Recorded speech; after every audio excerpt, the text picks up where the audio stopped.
മിശിഹായിൽ പ്രിയപ്പെട്ടവരെ, നമുക്കിന്ന് യാക്കോബിൻ്റെ പ്രിയപുത്രനായ ജോസഫിൻ്റെ ജീവിതത്തിലെ രണ്ടാം ഭാഗത്തെക്കുറിച്ച് ചിന്തിക്കാം.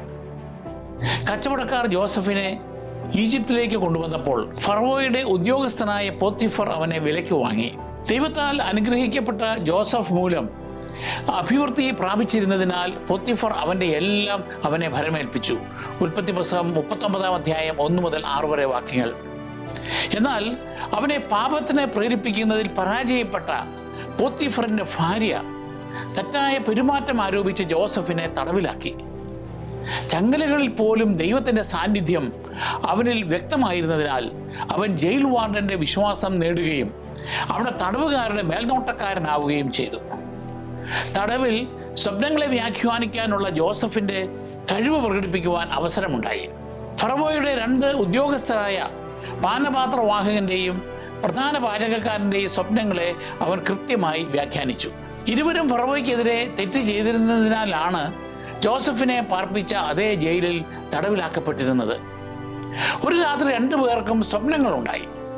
പ്രഭാതത്തിൽ അവർ അസ്വസ്ഥരാണെന്ന് കണ്ട് എന്തു പറ്റിയെന്ന് അദ്ദേഹം അവരോട് ചോദിച്ചു.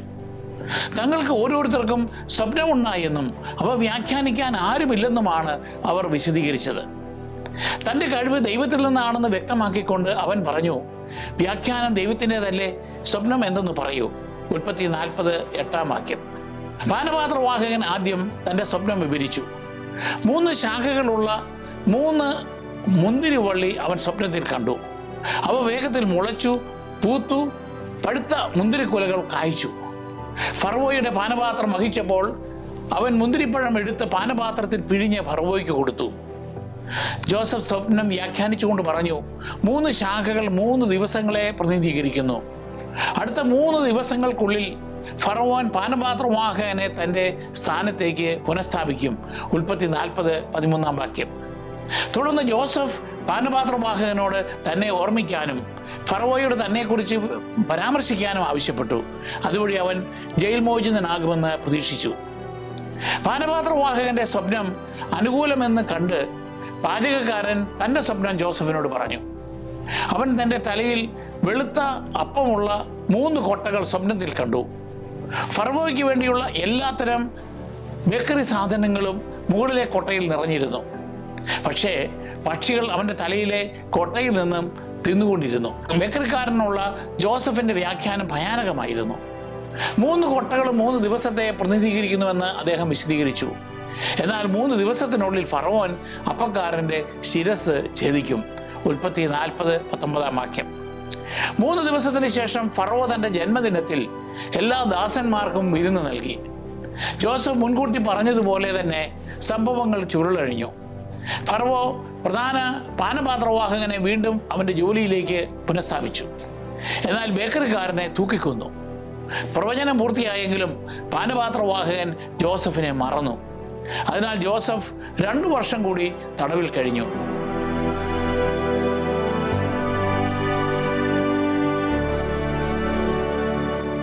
ദൈവം അവരെ ഒരു പ്രധാനമന്ത്രിയുടെ സ്ഥാനത്തേക്ക് ഉയർത്തുന്നതിന് മുമ്പുള്ള ഈ കാത്തിരിപ്പ് ജോസഫിൻ്റെ ക്ഷമയെയും വിശ്വാസത്തെയും കൂടുതൽ പരീക്ഷിക്കുന്നതായിരുന്നു. പാനപാത്രവാഹകൻ തടവിൽ നിന്ന് മോചിതനായി 2 വർഷം കഴിഞ്ഞപ്പോൾ ഫറവോന്റെ മനസ്സിനെ അസ്വസ്ഥമാക്കുന്ന 2 സ്വപ്നങ്ങൾ കണ്ടു. അവൻ്റെ മന്ത്രവാദികൾക്കോ ജ്ഞാനികൾക്കോ അവയെ വ്യാഖ്യാനിക്കാൻ കഴിഞ്ഞില്ല. ആദ്യത്തെ സ്വപ്നം ഇപ്രകാരമായിരുന്നു. അവൻ നൈൽ നദിക്ക് തീരത്ത് നിൽക്കുമ്പോൾ കൊഴുത്ത് അഴകുള്ള 7 പശുക്കൾ നദിയിൽ നിന്ന് കയറി വന്നു. അവ പുൽത്തകടിയിൽ മേഞ്ഞുകൊണ്ടിരുന്നു. അതിനുശേഷം മെലിഞ്ഞ് വിരൂപമായ വേറെ 7 പശുക്കൾ നൈൽ നിന്നും കയറി നദീതീരത്ത് നിന്നിരുന്ന മറ്റു പശുക്കളുടെ അരികിൽ വന്നു നിന്നു. മെലിഞ്ഞ് വിരൂപമായ പശുക്കൾ കൊഴുത്ത് അഴകുള്ള പശുക്കളെ വിഴുങ്ങിക്കളഞ്ഞു. ഉൽപ്പത്തി 41:1 മുതൽ 4 വരെ വാക്യങ്ങൾ. എന്നിട്ടും അവ മുമ്പത്തെ പോലെ തന്നെ മെലിഞ്ഞിരുന്നു. ഉൽപ്പത്തി 41:5 മുതൽ 7 വരെ വാക്യങ്ങൾ. ഫറവോ വീണ്ടും ഉറങ്ങിയപ്പോൾ വേറൊരു സ്വപ്നമുണ്ടായി. ഒരു തണ്ടിൽ പുഷ്ടിയും അഴകുമുള്ള 7 ധാന്യക്കതിരുകൾ വളർന്നു പൊങ്ങി. തുടർന്ന് 7 കതിരുകൾ കൂടി ഉയർന്നു വന്നു. അവ ശുഷ്കിച്ചവയും കിഴക്കൻ കാറ്റിൽ ഉണങ്ങിക്കരിഞ്ഞവയുമായിരുന്നു. ശോഷിച്ച 7 കതിരുകൾ പുഷ്ടിയും അഴകുമുള്ള കതിരുകളെ വിഴുങ്ങിക്കളഞ്ഞു. അതൊരു സ്വപ്നമായിരുന്നുവെന്ന് ഫറവോയ്ക്ക് മനസ്സിലായെങ്കിലും നേരം പുലർന്നപ്പോൾ അവൻ അസ്വസ്ഥനായി. ഉൽപ്പത്തി 41 അധ്യായം 1 മുതൽ 4 വരെ വാക്യങ്ങൾ. ഫറവോ ഈജിപ്തിലെ എല്ലാ ജ്ഞാനികളെയും വിളിച്ചെങ്കിലും ആർക്കും സ്വപ്നങ്ങളുടെ അർത്ഥം വിശദീകരിക്കുവാൻ കഴിഞ്ഞില്ല. ഈ ഘട്ടത്തിൽ പാനപാത്രവാഹകരുടെ പ്രധാനി യോസഫിനെ ഓർമ്മിച്ചു. ഒരു യുവ എബ്രായ അടിമ തൻ്റെയും അപ്പക്കാരൻ്റെയും സ്വപ്നങ്ങളെ ശരിയായി വ്യാഖ്യാനിച്ചുവെന്ന് അവൻ ഫറവോയോട് പറഞ്ഞു. ഉൽപ്പത്തി 41 അധ്യായം 9 മുതൽ 13 വരെ വാക്യങ്ങൾ. ഫറവോ ഉടനെ ആളയച്ച് ജോസഫിനെ തടവറയിൽ നിന്നും കൊണ്ടുവന്നു. ജോസഫ് ഫറവോന്റെ മുമ്പാകെ നിന്നപ്പോൾ ഫറവോ ജോസഫിനോട് പറഞ്ഞു, ഞാനൊരു സ്വപ്നം കണ്ടു, അത് വ്യാഖ്യാനിക്കാൻ ആർക്കും കഴിയുന്നില്ല. നിനക്ക് സ്വപ്നം വ്യാഖ്യാനിക്കാൻ കഴിയുമെന്ന് ഞാൻ അറിഞ്ഞു. ഉൽപ്പത്തി 41 15 വാക്യം. ജോസഫ് താഴ്മയോടെ മറുപടി പറഞ്ഞു, അതെൻ്റെ കഴിവല്ല, എന്നാൽ ദൈവം ഫറവോയ്ക്ക് തൃപ്തികരമായ ഉത്തരം നൽകും. ഉൽപ്പത്തി 41 16 വാക്യം. തുടർന്ന് ജോസഫ് സ്വപ്നങ്ങൾ വിശദീകരിച്ചുകൊണ്ട് 2 സ്വപ്നങ്ങളും ഒന്ന് തന്നെയാണെന്ന് പറഞ്ഞു. തടിച്ച 7 പശുക്കളും 7 ആരോഗ്യമുള്ള ധാന്യക്കതിരുകളും ഈജിപ്ത് ദേശത്ത് ഉടനീളം വരാനിരിക്കുന്ന വലിയ സമൃദ്ധിയുടെ 7 വർഷത്തെ പ്രതിനിധീകരിക്കുന്നു.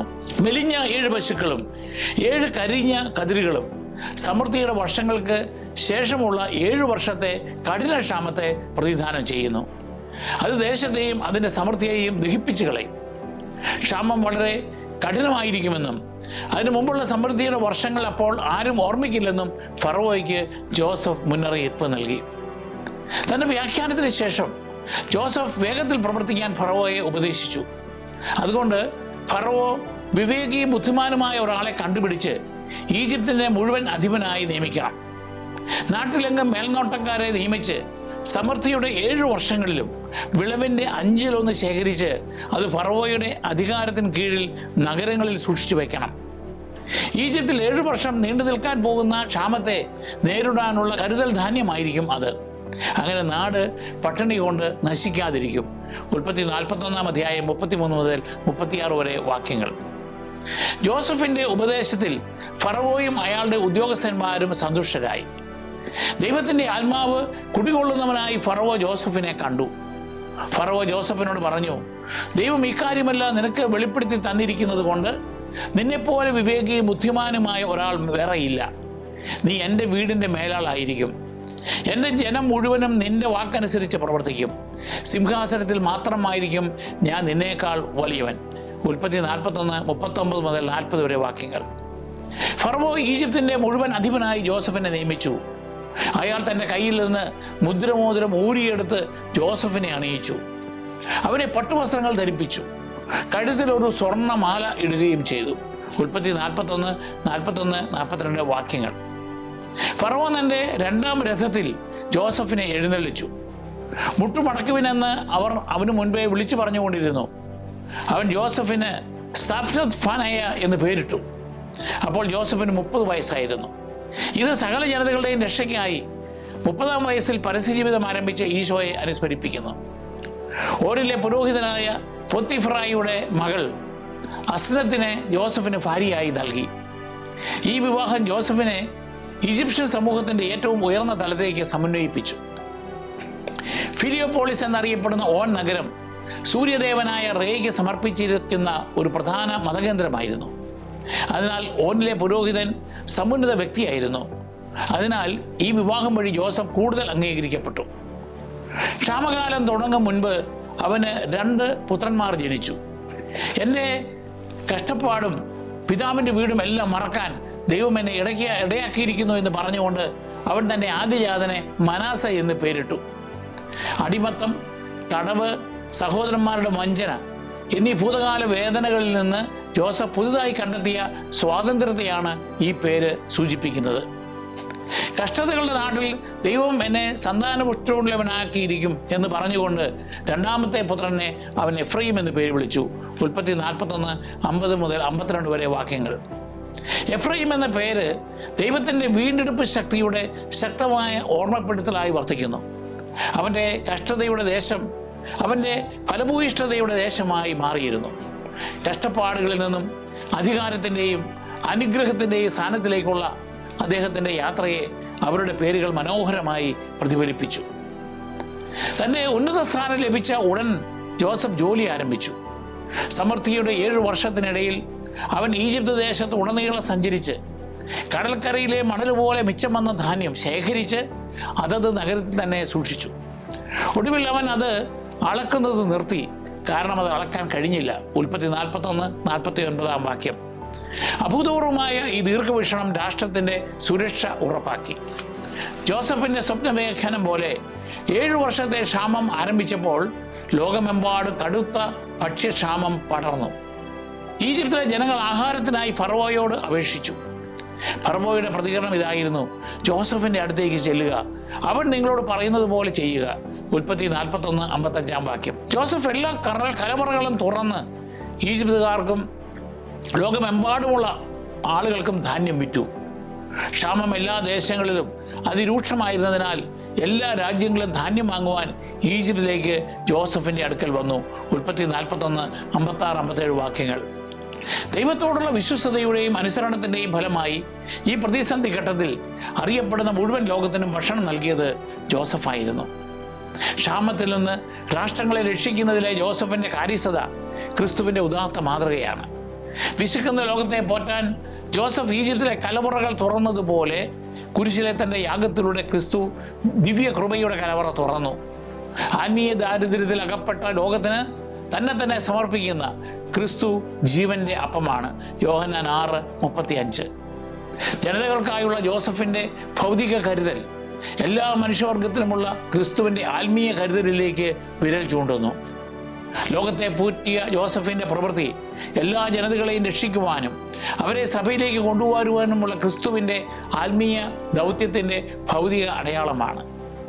ലോകത്തെ മുഴുവൻ പ്രതിസന്ധിയിലാക്കിയ ക്ഷാമം ഒടുവിൽ കനാനിലും എത്തിയതിനാൽ യാക്കോബും കുടുംബവും ഈജിപ്തിൽ സഹായം തേടാൻ നിർബന്ധിതരായി.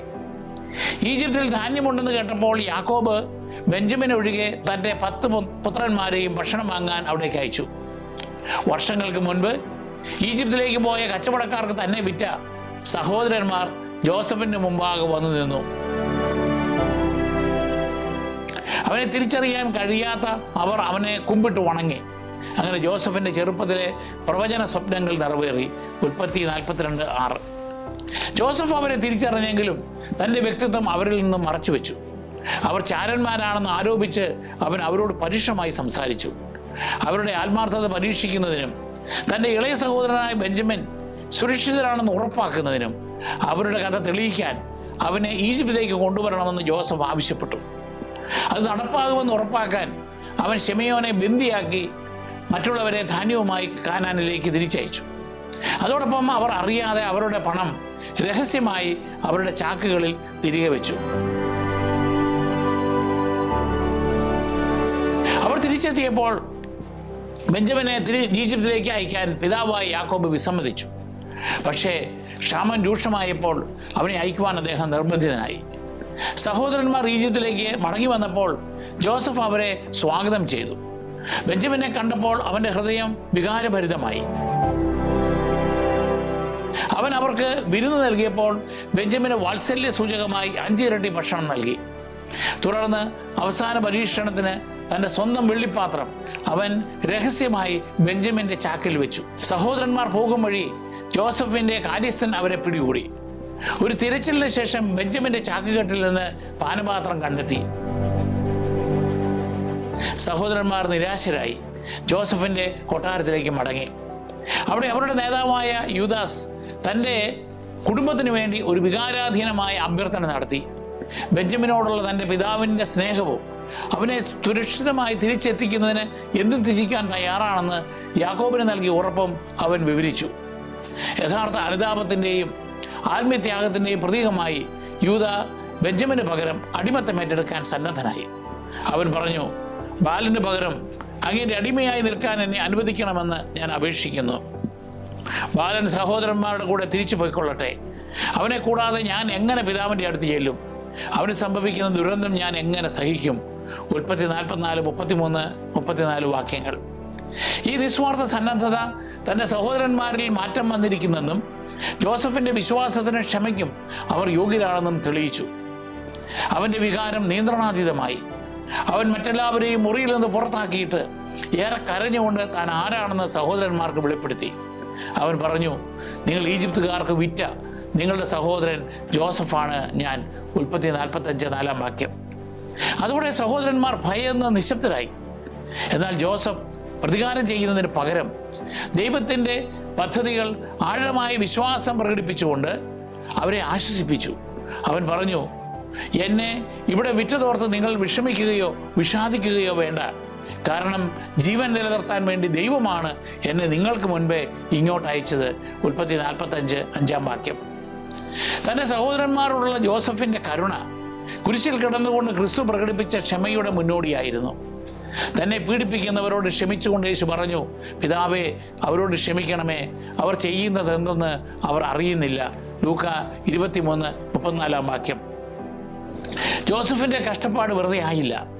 അത് തൻ്റെ കുടുംബത്തെയും മിശിഹ പിന്നീട് ജനിക്കാനിരിക്കുന്ന വംശാവലിയെയും രക്ഷിക്കുവാനുള്ള ദൈവിക പദ്ധതിയുടെ ഭാഗമായിരുന്നു. മനുഷ്യരുടെ ദുഷ്ടലക്ഷ്യങ്ങളെ ദൈവത്തിന് നന്മയുടെ ഉപകരണങ്ങളാക്കി മാറ്റുവാൻ കഴിയുമെന്നതിന് തെളിവാണ് ജോസഫിൻ്റെ ജീവിതാനുഭവം. സഹോദരന്മാർക്ക് ജോസഫ് തൻ്റെ വ്യക്തിത്വം വെളിപ്പെടുത്തിയ ശേഷം കനാനിലേക്ക് മടങ്ങാനും അവരുടെ പിതാവായ യാക്കോബിനെയും അവരുടെ മുഴുവൻ കുടുംബത്തെയും ഈജിപ്തിലേക്ക് കൊണ്ടുവരുവാനും അങ്ങനെ കഠിനമായ ക്ഷാമത്തിൽ നിന്ന് രക്ഷപ്പെടാൻ അദ്ദേഹം അവരെ പ്രേരിപ്പിച്ചു. തൻ്റെ മകൻ ജോസഫ് ജീവിച്ചിരിപ്പുണ്ടെന്നും അവൻ ഈജിപ്തിൻ്റെ ഭരണാധികാരിയാണെന്ന് യാക്കോബ് കേട്ടപ്പോൾ അദ്ദേഹത്തിൻ്റെ മനസ്സ് വീണ്ടും ഉണർന്നു. ബൈബിൾ അനുസരിച്ച് 70 പേരടങ്ങുന്ന തൻ്റെ മുഴുവൻ കുടുംബവുമായി ജേക്കബ് ഈജിപ്തിലേക്ക് യാത്ര തിരിച്ചു. ഉൽപ്പത്തി 46:27. യാക്കോബും പ്രിയമകൻ ജോസഫും ഏറെ നാൾ കൂടി കണ്ടപ്പോൾ അവർ വികാരാധീനരായി. കണ്ണീരോടെയുള്ള ആ പുനഃസമാഗമത്തിന് ശേഷം ജോസഫ് തൻ്റെ കുടുംബത്തെ ഫറവോയുടെ മുമ്പാകെ പരിചയപ്പെടുത്തി. അദ്ദേഹം അവരെ ഔദാര്യപൂർവ്വം സ്വാഗതം ചെയ്യുകയും നൈൽ നദിയുടെ ശാഖകളാൽ ഫലഭൂയിഷ്ഠമായ ഗോഷൻ ദേശം അവർക്ക് താമസിക്കുവാൻ നൽകുകയും ചെയ്തു. മേച്ചിൽപ്പുറങ്ങൾക്ക് പേരുകേട്ട ഈ പ്രദേശം അവരുടെ ആട്ടിൻകൂട്ടങ്ങൾക്കും കന്നുകാലികൾക്കും അനുയോജ്യമായിരുന്നു. അവരെ ഈജിപ്തുകാരിൽ നിന്ന് വേർതിരിച്ചാണ് താമസിപ്പിച്ചത്. ഇസ്രായേലിൻ്റെ തനതാത്മകതയും ഏകസത്യ ദൈവവിശ്വാസവും നിലനിർത്തുവാൻ അത് സഹായകമായി.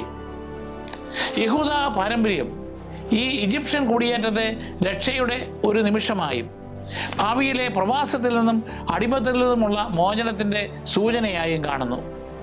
കുടുംബം ക്ഷാമത്തിൽ നിന്ന് രക്ഷപ്പെട്ടു.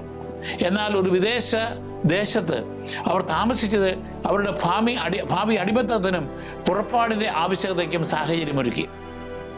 മരണത്തിന് മുമ്പ് യാക്കോബ് തൻ്റെ പുത്രന്മാരെ തൻ്റെ സമീപത്ത് വിളിച്ച് അവർക്ക് അന്തിമ അനുഗ്രഹങ്ങളും പ്രവചനങ്ങളും നൽകി. അവൻ ജോസഫിൻ്റെ പുത്രന്മാരായ എഫ്രൈമിനെയും മനാസയെയും വിശേഷാൽ അനുഗ്രഹിച്ചു. യാക്കോബ് അവരെ സ്വന്തമായി കണക്കാക്കിക്കൊണ്ട് പ്രഖ്യാപിച്ചു, എഫ്രൈമും മനാസയും എൻ്റേതാണ്, റൂബനും ശെമയോനും എന്ന പോലെ അവരെൻ്റേതായിരിക്കും. ഉൽപ്പത്തി 48:5. ഈ പ്രവൃത്തി വഴി സാധാരണ ആദ്യജാതൻ അവകാശമായ ഇരട്ടി പങ്ക് ജോസഫിന് നൽകി. ചെറുപ്പത്തിൽ വർണ്ണക്കുപ്പായി നൽകിയ ആദ്യ നടപടിയുടെ പൂർത്തീകരണമായിരുന്നു അത്. പ്രായം കാരണം കണ്ണുകൾ മങ്ങിയ യാക്കോബ് അനുഗ്രഹിക്കാനായി തൻ്റെ മക്കളുടെ മേൽ കൈകൾ വെച്ചപ്പോൾ വലത് കൈ മൂത്തവനായ മനാസയുടെയും ഇടത് കൈ ഇളയവനായ എഫ്രൈമിൻ്റെയും മേൽ വയ്ക്കാൻ ജോസഫ് അവനെ നയിച്ചു. എന്നാൽ യാക്കോബ് മനാസയുടെ തലയിൽ വലത് കൈ വെച്ചുകൊണ്ട് അവനെ മനഃപൂർവ്വം പ്രാഥമിക അനുഗ്രഹം നൽകി. ജോസഫ് അവനെ തിരുത്താൻ ശ്രമിച്ചപ്പോൾ യാക്കോബ് തറപ്പിച്ചു പറഞ്ഞു, എനിക്കറിയാം മകനെ, എനിക്കറിയാം. അവനിൽ നിന്നും ഒരു ജനതയുണ്ടാകും, അവനും വലിയവനാകും. എന്നാൽ അവൻ്റെ അനുജൻ അവനേക്കാൾ വലിയവനാകും, അവൻ്റെ സന്തതികളോ അനവധി ജനതകളും. അവൻ എഫ്രൈമിനെ മനാസയ്ക്ക് മുൻപനാക്കി. ഉൽപ്പത്തി 48:19-20. പാരമ്പര്യങ്ങളനുസരിച്ച് ഈ സംഭവം ദൈവത്തിൻ്റെ പരമാധികാരത്തെയും മൂത്തവനേക്കാൾ ഇളയവനെ ചിലപ്പോൾ തിരഞ്ഞെടുക്കുന്ന മാതൃകയെയും പ്രകടമാക്കുന്നു. ഇസ്ഹാക്ക് ഇസ്മായിലിനേക്കാളും യാക്കോബ് ഏശാവിനേക്കാളും തിരഞ്ഞെടുക്കപ്പെട്ടതുപോലെയാണ് ഇത്. ജോസഫ് 110 വയസ്സ് വരെ ജീവിച്ചു. മരിക്കുന്നതിന് മുൻപ് തൻ്റെ പൂർവികരുമായുള്ള ദൈവത്തിൻ്റെ ഉടമ്പടിയിലുള്ള തൻ്റെ വിശ്വസ്തത അദ്ദേഹം വീണ്ടും ഉറപ്പിച്ചു. ദൈവം നിങ്ങളെ സന്ദർശിക്കുമ്പോൾ നിങ്ങൾ എൻ്റെ അവശിഷ്ടങ്ങൾ ഇവിടെ നിന്ന് കൊണ്ടുപോകണം എന്ന് ജോസഫ് സഹോദരന്മാരെ കൊണ്ട് സത്യം ചെയ്യിച്ചു. ഉൽപ്പത്തി 50:25. ഈ സത്യം വിശ്വാസത്തിൻ്റെ ഒരു ആഴമായ പ്രവൃത്തിയായിരുന്നു. കാരണം ജോസഫ് വളരെ അധികാരവും ബഹുമതിയും കൈവരിച്ച ഈജിപ്തിൽ അടക്കം ചെയ്യപ്പെടാൻ വിസമ്മതിച്ചു. കാരണം അബ്രഹാമിനും ഇസ്ഹാക്കിനും യാക്കോബിനും ദൈവം വാഗ്ദാനം ചെയ്ത വാഗ്ദത്ത നാട്ടിൽ അന്ത്യവിശ്രമം കൊള്ളാൻ അവൻ ദേഹം ആഗ്രഹിച്ചു. ഈ വാഗ്ദാനം നൂറ്റാണ്ടുകളായി പാലിക്കപ്പെട്ടു. പുറപ്പാടിൻ്റെ സമയത്ത് മോശ ജോസഫിൻ്റെ അസ്ഥികളും കൂടെ കൊണ്ടുപോയി. കാനാൻ കീഴടക്കിയതിന് ശേഷം ജോഷുവ ജോസഫിൻ്റെ അസ്ഥികൾ ഷെഖേമിൽ യാക്കോബ് വാങ്ങിയ അതേ സ്ഥലത്ത് തന്നെ അടക്കം ചെയ്തു. ജോഷുവ 24:32 വാക്യം. അങ്ങനെ ഒരു കാലത്ത് തങ്ങൾ ത്യജിച്ചതും പിൽക്കാലത്ത് തങ്ങളുടെ രക്ഷകനുമായ യോസഫിനോട് ഇസ്രായേല്യർ ചെയ്ത വാഗ്ദാനം നിറവേറ്റി. ജോസഫിൻ്റെ അതുല്യമായ പൈതൃകം അദ്ദേഹത്തിൻ്റെ 2 പുത്രന്മാരായ എഫ്രൈമിലൂടെയും മനാസയിലൂടെയും നിലനിന്നു. അവർ ഇസ്രായേലിൻ്റെ പൂർണ്ണ ഗോത്രങ്ങളായി ഉയർത്തപ്പെട്ടു. അവരുടെ മുത്തച്ഛനായ യാക്കോബ് നൽകിയ ഈ പ്രത്യേക പദവി ജോസഫിന് ഗോത്രാവകാശത്തിൻ്റെ ഇരട്ടി ലഭ്യമാക്കി. അദ്ദേഹത്തിൻ്റെ വിശ്വസ്തതയ്ക്കും കഷ്ടപ്പാടിനുമുള്ള പ്രതിഫലമായിരുന്നു അത്. മരിക്കുന്നതിന് മുമ്പ് യാക്കോബ് ജോസഫിനെ അനുഗ്രഹിച്ചുകൊണ്ട് പറഞ്ഞു, നീരുറവയ്ക്കരികെ നിൽക്കുന്ന ഫലസമൃദ്ധമായ വൃക്ഷമാണ് ജോസഫ്. അതിൻ്റെ ശാഖകൾ മതിലിന് മീതെ പടർന്നു നിൽക്കുന്നു. ഉൽപ്പത്തി 49:22 വാക്യം. ഇത് ജോസഫിൻ്റെ പിൽക്കാല സമൃദ്ധിക്കുള്ള പ്രവചനമായിരുന്നു. നൂറ്റാണ്ടുകൾക്ക് ശേഷം ജോസഫിൻ്റെ ഭവനത്തിന്മേൽ സമൃദ്ധമായ അനുഗ്രഹങ്ങൾ ചൊരിഞ്ഞുകൊണ്ട് മോശ ഈ അനുഗ്രഹം വീണ്ടും ഉറപ്പിച്ചു. അവൻ അവരുടെ ശക്തിയെ പ്രശംസിച്ചു. അതിനെ ഒരു ആദിജാത കാളയോട് താരതമ്യം ചെയ്തുകൊണ്ട് ഭൂമിയുടെ അറ്റങ്ങൾ വരെ അവർ ഫലഭൂയിഷ്ഠരും ശക്തരുമായിരിക്കുമെന്ന് പ്രവചിച്ചു. ജോസഫിൻ്റെ 2 ഗോത്രങ്ങളും ഇസ്രായേൽ ചരിത്രത്തിൽ ഒരു പ്രധാന പങ്ക് വഹിച്ചു. അവരുടെ പിതാക്കന്മാരെ അനുഗ്രഹിച്ചുകൊണ്ട് യാക്കോബ് പറഞ്ഞത് ഇപ്രകാരമായിരുന്നു: എല്ലാ തിന്മകളിൽ നിന്നും എന്നെ കാത്തുപോകുന്ന ദൂതൻ ഈ ബാലന്മാരെ അനുഗ്രഹിക്കട്ടെ. എൻ്റെയും എൻ്റെ പിതാക്കന്മാരായ അബ്രാഹത്തിൻ്റെയും ഇസ്ഹാക്കിൻ്റെയും നാമം അവരിൽ നിലനിൽക്കട്ടെ. അവർ ഭൂമിയുടെ മധ്യത്തിൽ ശക്തമായ ഒരു സമൂഹമായി വളർന്നു വരട്ടെ. എഫ്രൈമിനെ പലപ്പോഴും ശക്തിയെ പ്രതിനിധീകരിക്കുന്ന കാളയായും മനാസയെ കാട്ടുശക്തിയെ പ്രതിനിധാനം ചെയ്യുന്ന യൂണിക്കോണായും അവതരിപ്പിക്കുന്നു. എഫ്രൈമിൻ്റെ ഗോത്രത്തിൽ നിന്ന് ഫലഭൂയിഷ്ഠമായ കാനാൻ ദേശത്തിൻ്റെ മധ്യഭാഗത്തുള്ള കുന്നിൻ പ്രദേശത്തെ ഒരു പ്രമുഖ അവകാശം ലഭിച്ചു. അവരുടെ പ്രദേശം ഷിലോഹ ആയിരുന്നു. അവിടെയാണ് ദൈവത്തിൻ്റെ സമാഗമ കൂടാരം സ്ഥാപിക്കുകയും നൂറ്റാണ്ടുകളായി നിലനിൽക്കുകയും ചെയ്തത്. പിന്നീട് എഫ്രൈം ഗോത്രം വടക്ക് പ്രബല ശക്തിയും രാജ്യം വിഭജിക്കപ്പെട്ടതിന് ശേഷം വടക്കൻ ഇസ്രായേലിൻ്റെ നേതാവുമായി മാറി. വടക്കൻ ഇസ്രായേലിൻ്റെ ആദ്യ രാജാവായ ജെറോബോവാം എഫ്രൈം ഗോത്രത്തിൽ നിന്നായിരുന്നു. ഹോസിയ പോലെയുള്ള പ്രവാചകന്മാർ മുഴുവൻ രാജ്യത്തെയും സൂചിപ്പിക്കാൻ എഫ്രൈം എന്ന പേര് ഉപയോഗിച്ചിരുന്നു. മനാസയുടെ ഗോത്രം സവിശേഷമായിരുന്നു. കാരണം അവരുടെ അവകാശം ജോർദാൻ നദിയുടെ കിഴക്കും പടിഞ്ഞാറുമായി 2 ഭാഗങ്ങളായി വിഭജിക്കപ്പെട്ടു. ഈ വിഭജനം ഉണ്ടായിരുന്നിട്ടും അവർ എണ്ണമറ്റതും ശക്തവുമായ ഒരു ഗോത്രമായിരുന്നു. പ്രശസ്ത ന്യായാധിപനായ ഗിദെയോൻ മനാസയുടെ ഗോത്രത്തിൽ നിന്നാണ് വന്നത്. 2 ഗോത്രങ്ങളെയും മറ്റു വടക്കൻ ഗോത്രങ്ങളെയും BC 722 അസീറിയൻ സാമ്രാജ്യം നാടുകടത്തി. അങ്ങനെ ഇസ്രായേലിലെ നഷ്ടപ്പെട്ട ഗോത്രങ്ങളുടെ ഭാഗമായി അവരും മാറി. എന്നിരുന്നാലും ഒരു ദിവസം യൂദയ എഫ്രൈം ഗോത്രങ്ങൾ വീണ്ടും ദൈവജനത്തിൻ്റെ രാജ്യം പുനഃസ്ഥാപിക്കുമെന്നും എസേക്കിയേലിനെ പോലുള്ള പ്രവാചകന്മാർ വാഗ്ദാനം ചെയ്തു. ജോസഫിൻ്റെ ഇരട്ട പങ്ക് ക്രിസ്തു ലോകജനതയ്ക്ക് നൽകുന്ന രക്ഷയുടെ മുന്നോടിയായി വർത്തിക്കുന്നു. ഈജിപ്ഷ്യൻ പാരമ്പര്യമുള്ളവർ അമ്മയിൽ നിന്ന് ജനിച്ച എഫ്രൈമിൻ്റെയും മനാസയുടെയും ഗോത്രങ്ങൾ വിശുദ്ധ പൗലോസിൻ്റെ പഠിപ്പിക്കൽ പോലെ യഹൂദ വിജാതീയ ജനതകളെ സമന്വയിപ്പിക്കുന്ന ക്രിസ്തുവിൻ്റെ പുതിയ നിയമത്തിലെ ഉടമ്പടിയുടെ പ്രതീകമായിരുന്നു. റോമാക്കാർക്ക് എഴുതിയ 11-ാം അധ്യായവും എഫീസ്യർക്ക് എഴുതിയ 2-ാം അധ്യായവും. ജോസഫിൻ്റെ ജീവിതത്തിലെ 2ാം ഘട്ടത്തിലുള്ള സന്ദേശങ്ങൾ നമുക്ക് നോക്കാം. ഒന്ന്, എല്ലാ സാഹചര്യങ്ങളിലും ദൈവം നമ്മോടൊപ്പമുണ്ട്. തടവറയിലും പ്രവാസത്തിലും പോലും ജോസഫ് ദൈവത്തിൻ്റെ സാന്നിധ്യം അനുഭവിച്ചു. നമ്മുടെ കഷ്ടപ്പാടുകളിലും തൻ്റെ വിശ്വസ്തരെ ദൈവം കൈവിടുകയില്ല. അവൻ്റെ കരുതൽ അപ്പോഴും പ്രവർത്തന നിരതമായിരിക്കും. 2, ക്ഷമ വഴി വിശ്വാസവഞ്ചകരുടെ രക്ഷ കൈവരിക്കണം. ജോസഫ് തൻ്റെ സഹോദരന്മാരോട് ക്ഷമിച്ചു. അനുരഞ്ജനം വഴി അവൻ അവരെ നേടി. അവനെപ്പോലെ പ്രതികാരം കൊണ്ടല്ല, കരുണയോടെ തിന്മയെ മറികടക്കാൻ നാമും വിളിക്കപ്പെട്ടിരിക്കുന്നു. 3, ദൈവത്തിൻ്റെ പദ്ധതി എല്ലാ ജനതകളെയും ആലിംഗനം ചെയ്യുന്നതാണ്. ഈജിപ്ഷ്യൻ അമ്മയിൽ നിന്ന് ജനിച്ച ജോസഫിൻ്റെ പുത്രന്മാരായ എഫ്രൈമും മനാസയും ദൈവത്തിൻ്റെ കുടുംബത്തിൽ എല്ലാ ജനതകളും ഉൾപ്പെടുന്നുവെന്ന് നമ്മെ ഓർമ്മിപ്പിക്കുന്നു.